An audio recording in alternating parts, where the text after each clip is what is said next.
Hi, I'm Allison Rose with Flick Direct. Nice to meet you. Allison, how you doing? I'm good. So we're here to talk about Blackest Night, a Yes, horror film that's going on Amazon. ma'am. It's part of the Blumhouse productions. So Mhm. tell me what it's like to be part of Blumhouse and Amazon. How supportive were they for you? I can tell you one thing. When I got my first series regular role last year, I officially incorporated as a business. So, off of that first question, as a business owner, when you have two corporations like Blumhouse and Amazon Studios, one to align their banner with your banner, I don't think that takes much consideration at all. Just speaking economically about it. Yeah. Also, Amazon has been quite the usher, I guess the word is, or the savant as far as production goes, studio goes, and just the overall care they've been taking of not just me but all the cast included. Their presence has been felt on a micro level. So yeah, shout out to Amazon on that. And then there was one more part of that question. I apologize. That's okay. Uh, Um, when you first read the script, mhm. what did you think about your character? Is in a sense, he's one of the older characters, and it really revolves around a lot more the younger characters. Mhm. So um what kind of mentality did you get into to play the father figure, so to speak? I wouldn't even really call Frock a father figure. I would call Frock more so, he's an immortal, obviously. Hmm. When you read, when you're given the opportunity to play a vampire or any kind of mythological creature that obviously has human proclivities, but also has proclivities that are not so human as well, Hmm. then that is where the magic, the fun, and the child is able to come out. Obviously, I don't think I try to do anything entirely too different from Craig, but there are certain, you know, um, tendencies, character traits, small things that we naturally do when we're thinking, when we're speaking, when we're looking, that you want to add a bit of a flair or an eclectic nature to, right? Maybe drawing out the vowels more, or the way you move the jaw when you speak, or even the cadence of speech Yeah. itself.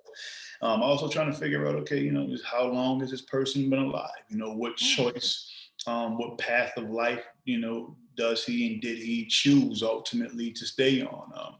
You can say he's been alive for close to 3 centuries, maybe longer.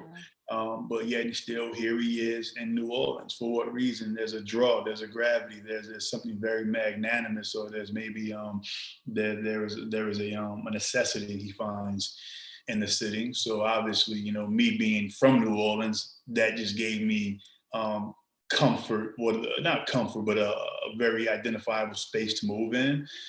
Hmm. And like I said before, from that point on, you just kind of work the creative muscles. Production being delayed by a few months because of the pandemic kind of did not, but also did help. I did a crap ton, part of my language, crap ton of reading that Huh. year.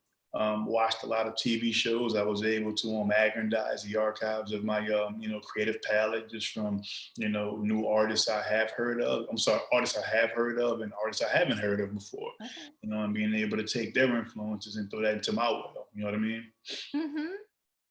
So New Orleans vampires, not necessarily a new concept, but Definitely. how did you all make it fresh in a sense?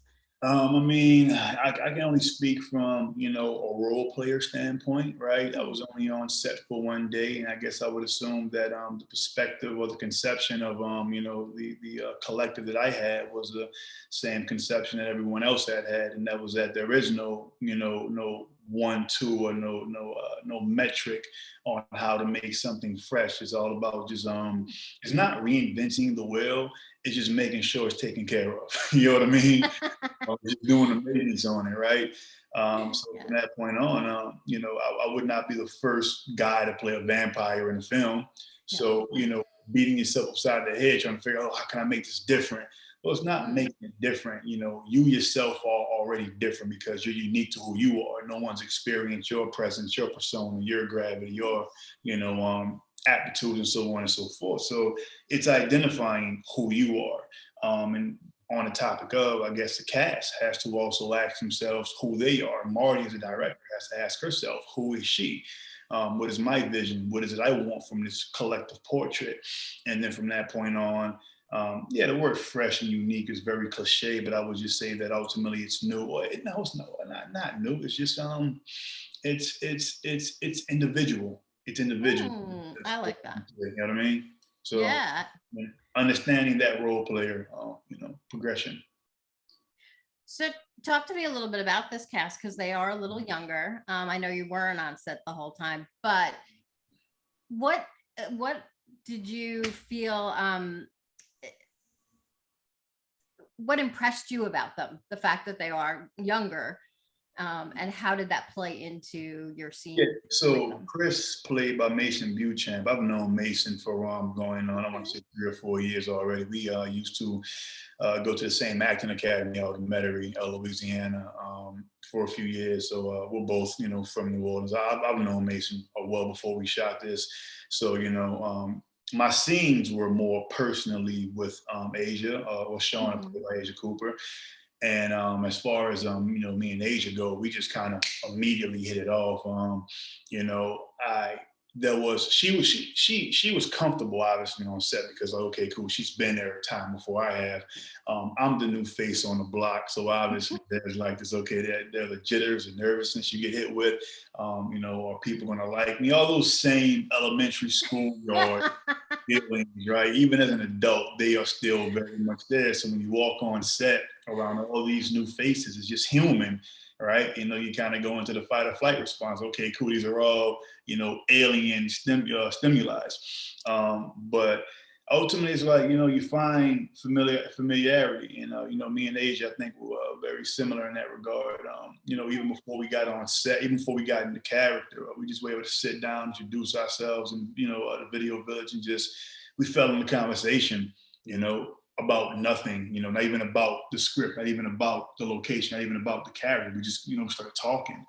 And then once you develop that comfort with someone, all right, as a scene partner, that translates. Because if you don't trust the person you're opposite, then there's a very low ceiling for what can be accomplished or for whatever will be accomplished. But that was the beauty of building on just the body in front of me and the body in front of her, opposed to the character in front of her and in front of me, right? So from that point on, given the nature of the scene, it was intimate. So, there has to be transparency. There has to be, the desire to be flexible and the trust, most importantly, to, I trust this person.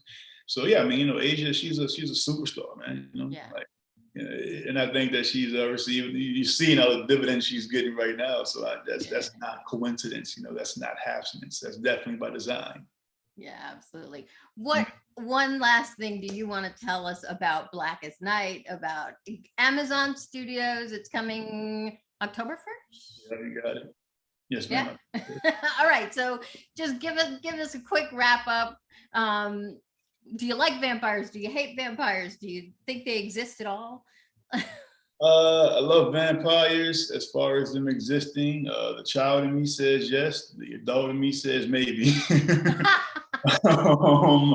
Yeah, and I hope that people take, when people watch Blackest Night, I hope that they can take away from this some sort of in-breath to narrate your own life, some sort of insight to be able to take control and, find the dragon to slay in your life. Don't be afraid to have the magic and couple that with the reality, because ultimately magic stems from reality. Art imitates life. It's a balance.